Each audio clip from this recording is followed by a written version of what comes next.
Welcome. The topic we are discussing in this session is very important, very interesting. It's a very small, crisp topic: electron transport chain.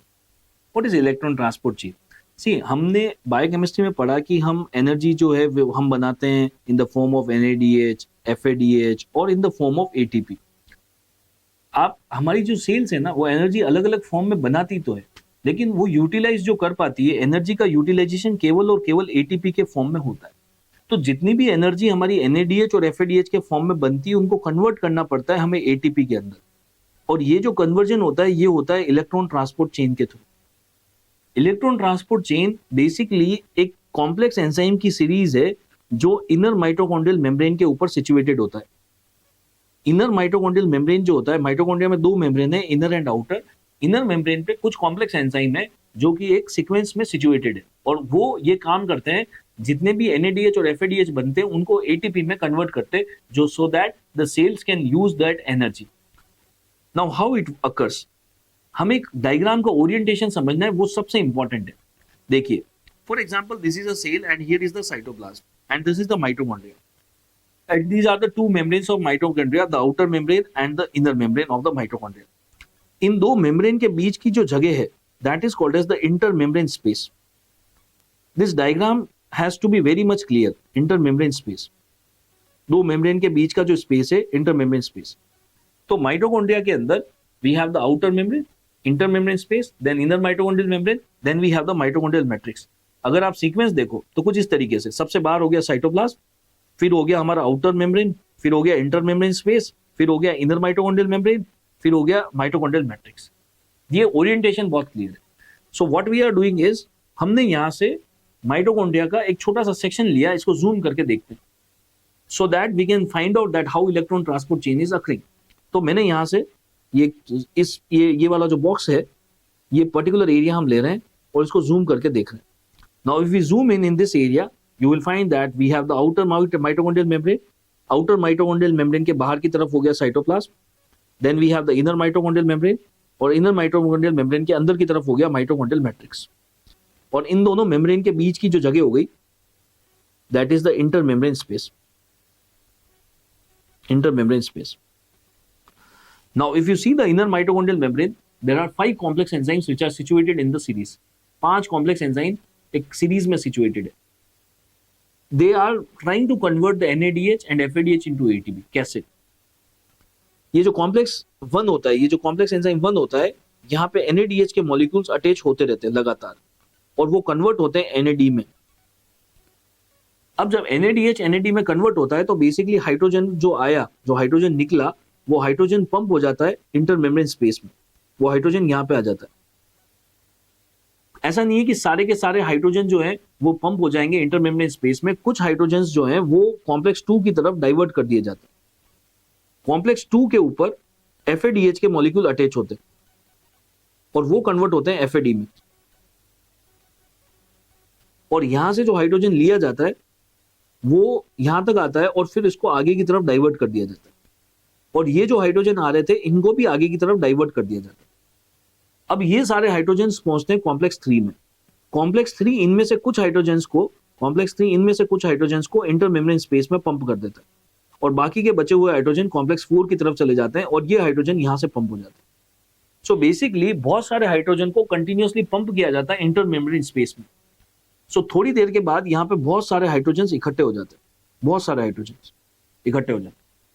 अगर आपसे पूछा जाए कि complex 1 2 3 4 कितने hydrogen को pump करता है, तो इसको कैसे याद रखना है, ये बहुत इंपॉर्टेंट क्वेश्चन है.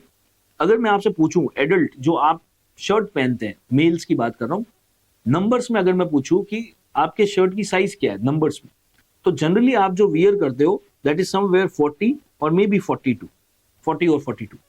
सो how many hydrogens are pumped by each complex? The mnemonic is 40, 42, 4042. Complex 1 pump करता है एक बार में 4 हाइड्रोजन, कॉम्प्लेक्स 2 कुछ भी पंप नहीं करता, कॉम्प्लेक्स 3 पंप करता है 4 hydrogen and complex 4 will pump 2 hydrogen. So it is 40 42. It's a very important MCQ.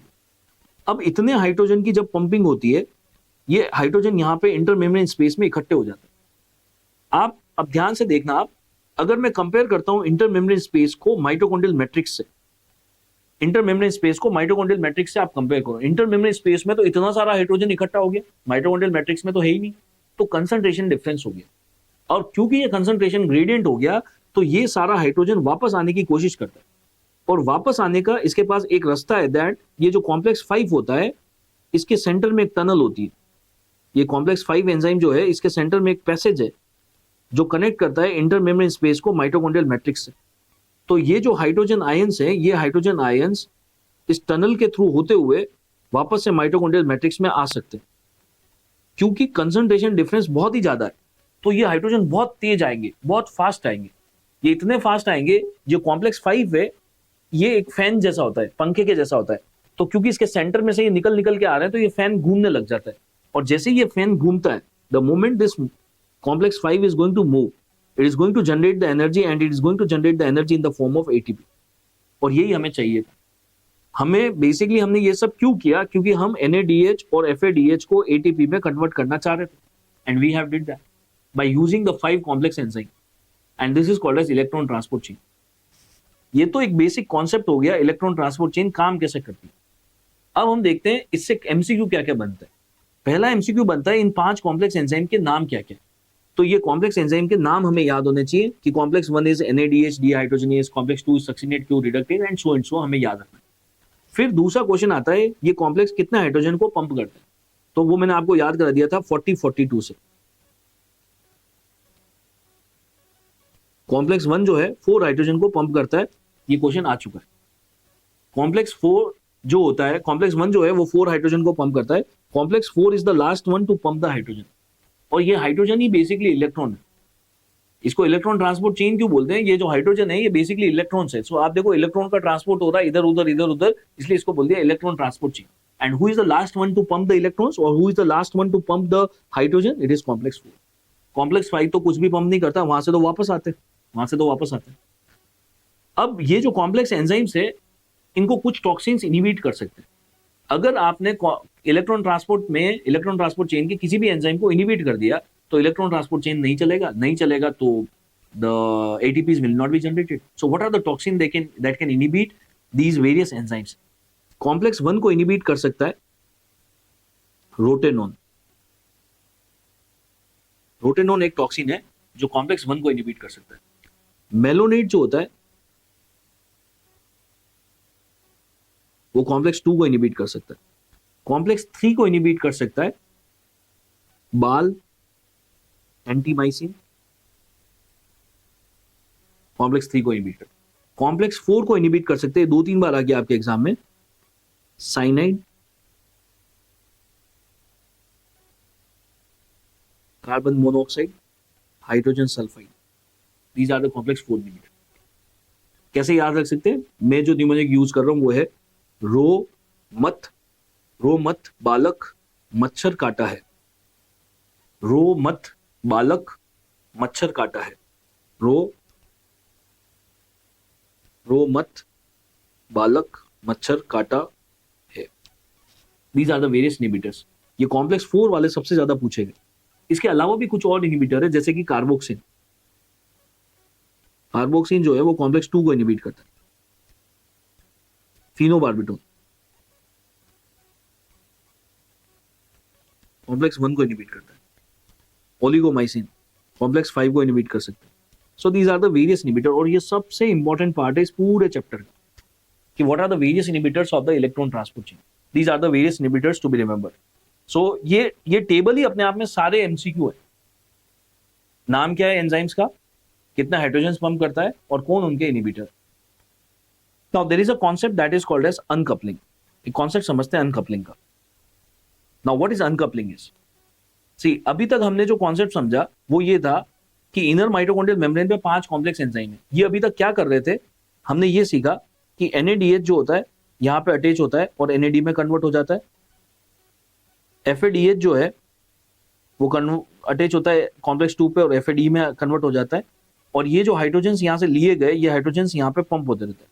थोड़े हाइड्रोजन आगे की तरफ चले जाते हैं, यहां से जो आए वो भी इधर आ गए, ये सब आगे पहुंच जाते हैं, और कॉम्प्लेक्स 3 इनमें से कुछ को पंप कर देता है और बाकी के बचे हुए को कॉम्प्लेक्स 4 पंप कर देता है।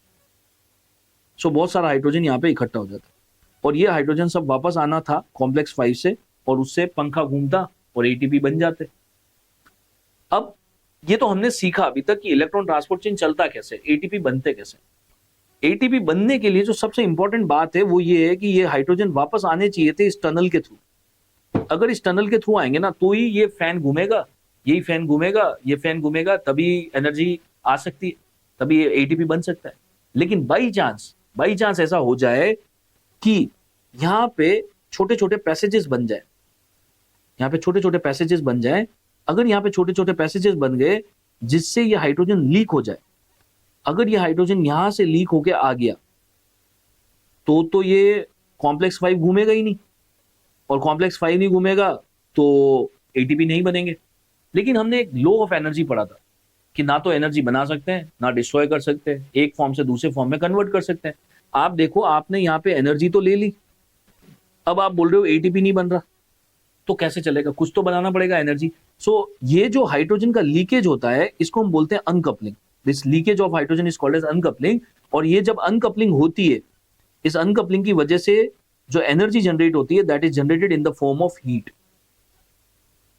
that is generated in form of heat. So what is uncoupling? Uncoupling is basically is the leakage of the hydrogen ions. Normally hydrogen का आना था कॉम्प्लेक्स 5 के थ्रू, लेकिन अगर वो हाइड्रोजन जो है वो आ गए, अब ये छोटे छोटे लीकेज पॉइंट बन गए, वहां से आ गया, तो एनर्जी जो हीट के फॉर्म में प्रोड्यूस हो रहा है, और इसको हम बोलते हैं uncoupling. So let's write down this theory part. Normally the hydrogen comes back to the mitochondrial matrix via the complex 5. आना तो चाहिए था कॉम्प्लेक्स 5 से, but if the hydrogen ion leaks to the mitochondrial matrix via other than complex 5, complex 5 की जगह और कहीं से लीक होके आ जाए, तो इसको हम बोलते हैं in that process the energy will be generated in the form of heat and this is called as uncoupling. This process is called as uncoupling. There are certain molecules, कुछ ऐसे केमिकल होते हैं जो अनकपलिंग को promote करते हैं, उनको हम बोलते हैं अनकपलर्स। There are certain molecules which promotes the uncoupling. ऐसे केमिकल जो अनकपलिंग को प्रमोट करते हैं। कुछ तो फिजियोलॉजिकल अनकपलर है हमारी बॉडी में, जैसे कि थर्मोजेनिन, जो कि ब्राउन फैट में मिलता था, थर्मोजेनिन। थायराइड हार्मोन मींस की थायरोक्सिन भी अनकपलिंग को प्रमोट करता है। There are some pathological uncouplers and that was asked in your exam. The pathological uncoupler is 2,4-dinitrophenol. It's a very important MCQ that this molecule promotes the uncoupling. This is a pathological uncoupling. इसीलिए आप देखो, इसको clinically को relate करके देखो। जैसे आप endocrine में पढ़ेंगे, मान लीजिए एक पेशेंट है जिसको हाइपरथायरॉइड है। हाइपरथायरॉइड है मतलब थायराइड हार्मोन ज्यादा है, थायराइड हार्मोन ज्यादा है, और थायराइड हार्मोन तो आपको पता है कि अनकपलिंग कराता है। ज्यादा थायराइड हार्मोन है तो ज्यादा अनकपलिंग होगी, ज्यादा अनकपलिंग हुई तो ज्यादा हीट प्रोडक्शन होगा। इसीलिए हाइपरथायराइड वाले को हमेशा गर्मी लगती रहती है, उसको पसीना ही आता रहता है, उसको हीट इंटॉलरेंस होता है। The patient is always warm to touch. अगर आप उसको टच करोगे तो ऐसा लगेगा फीवर आ रहा है, ऑलवेज फेब्राइल होते हैं, they are always warm to touch.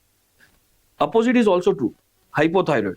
Hyperthyroid वाले पेशेंट में तो थायराइड हार्मोन कम है, थायराइड हार्मोन कम है तो अनकपलिंग कम होगा, there is decrease in the uncoupling, और अनकपलिंग अगर कम होगा तो there is decrease in the heat production. इनके बॉडी में हीट बनता ही नहीं है, इनको ठंडी लगती रहती है। टेम्परेचर हो रखा है 35 डिग्री 40 डिग्री तो भी इनको ठंड लगती है। They have cold intolerance, they are, उनको टच करोगे बिल्कुल कोल्ड होते हैं। So that is the basic difference कि हाइपर वाला एकदम गर्म क्यों होता है, क्योंकि उसके अंदर ज्यादा अनकपलिंग हो रही है। हाइपो वाले को ठंडी ज्यादा क्यों लगती है, क्योंकि उसके अंदर अनकपलिंग हो ही नहीं रहा। So that is the clinical correlation that is there with the uncoupling concept. Uncoupling में सबसे इंपॉर्टेंट एमसीक्यू आता है, what is the pathological uncoupler 2,4-dinitrophenol। इस पूरे चैप्टर में सबसे इंपॉर्टेंट बात क्या थी? सबसे इंपॉर्टेंट बात थी ये टेबल। पांचों कॉम्प्लेक्स एंजाइम के नाम याद करने, कितने हाइड्रोजन पंप करता है 40-42, and what is the name of the inhibitor? The name of the inhibitor is रो मत बालक मच्छर काटा है। इसमें से सबसे इंपॉर्टेंट कौन सा है? Cyanide, carbon monoxide and hydrogen sulphide. ये बहुत इंपॉर्टेंट है, और ये कार्बोक्सिल, ये इंपॉर्टेंट है। These are the points to be remembered from the electron transport chain. Very small, crisp topic, जो बहुत इंपॉर्टेंट है, क्वेश्चन आता ही आता है इलेक्ट्रॉन ट्रांसपोर्ट चेन से, right? So with this, this is all about the electron transport chain. Thank you.